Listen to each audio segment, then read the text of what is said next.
ऋषभ पंत के सामने नहीं काम आई गंभीर की चालाकी। अफ्रीका के बिखेर दी सारी बल्लेबाजी। कुलदीप यादव के साथ मिलकर किया ऐसा कांड, बाबूमा के भी देखकर उड़ गए होश। कुलदीप की नागिन गेंदों पर किया अफ्रीकी बल्लेबाजों ने डांस। दिखा मैच में पंत कुलदीप की जोड़ी का ब्रोमांस। एक नहीं 3 बल्लेबाजों के छिल दिए घुटने, दिखाई गंभीर को टशन। नहीं लगा सका कोई भी अफ्रीकी बल्लेबाज। हाफ सेंचुरी कुलदीप के आगे किसी की एक न चली।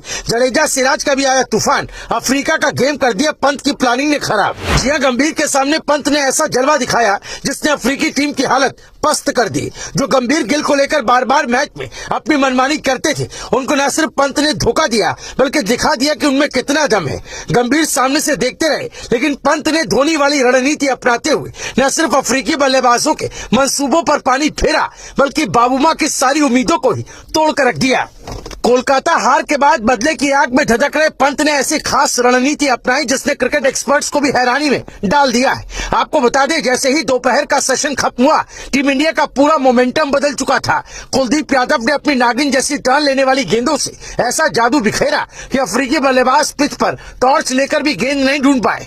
पहले दिन का खेल खत्म होने तक अफ्रीका 6 विकेट पर 247 रन पर रेंगता हुआ पहुंचा और ये साफ कर गया कि मैच में अब खेल पंत का है, दबाव गंभीर पर है।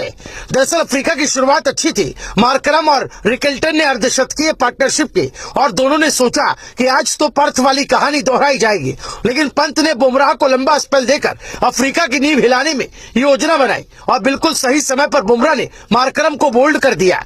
दिलचस्प बात यह है कि मार्करम को इससे पहले केएल राहुल ने स्लिप में आसान सा कैच छोड़ा था। उस वक्त अंग्रेजी कमेंट्री बॉक्स तक में हलचल मच गई थी कि क्या भारत मौका गंवा देगा, लेकिन नहीं।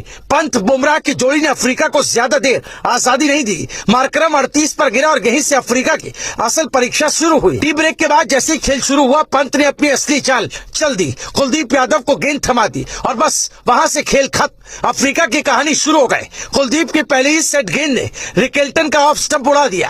रिकेल्टन 35 रन पर आउट हुए और अफ्रीका को पहली बार एहसास हुआ कि गुवाहाटी की गर्मी के साथ साथ गेंदबाजों का ये ब्रोमांस भी झेलना पड़ेगा। तीसरे विकेट पर बाबूमा और स्टब्स ने 84 रन जरूर जोड़े, लेकिन ये जोड़ी भी कुलदीप जडेजा सिराज के दबाव में झुक गई। रविंद्र जडेजा ने बाबूमा को 41 पर निपटा दिया। इस गेंद पर बाबूमा का एक्सप्रेशन ही बता रहा था कि वो समझ ही नहीं पाए कि गेंद आई किधर से और गई किधर से। लेकिन असली कहर कुलदीप ने क्रिस्टल स्टब्स बढ़ाया। स्टब जब 49 पर थे तो ऐसा लग रहा था वो अफ्रीका को स्थिर कर देंगे, मगर कुलदीप की अगली गेंद ने स्टब्स का हौसला, विकेट और शॉट का कॉन्फिडेंस तीनों को तहस नहस कर दिया। स्टब्स 49 पर आउट हुए। इसके बाद वियान मुल्डर को भी कुलदीप यादव ने छिल दिया। जिस तरह गेंद घूमकर मुल्डर को छकाती हुई स्टंप पर लगी, उससे लग रहा था जैसे कुलदीप गेंद नहीं जादू फेंक रहे हैं। इसके बाद सिराज ने भी अपनी रफ्तार से अफ्रीका का 6वां विकेट गिरा दिया और टोनी डी जोरीजी 28 रन बनाकर सिराज की आग उगलती गेंद पर आउट हुए। पहले दिन का खेल खत्म होते होते पूरी अफ्रीकी टीम की हालत ऐसी हो गई जैसे किसी तूफान में पेड़ उखड़ते और बस टूटे तने बाकी रह जाते। न कोई हाफ सेंचुरी, न कोई बड़ी साझेदारी, बस पिच पर अफ्रीकी बल्लेबाज डांस करते नजर आए। पंत की प्लानिंग, कुलदीप की फिरकी और जडेजा सिराज की धार ने अफ्रीका की पहली पारी को आधा खत्म कर दिया। गंभीर चाहे जितनी प्लानिंग कर ले, लेकिन ऋषभ पंत ने साबित कर दिया कि कप्तानी में जज्बा, दिमाग और दिल तीनों पिच पर चाहिए होता है।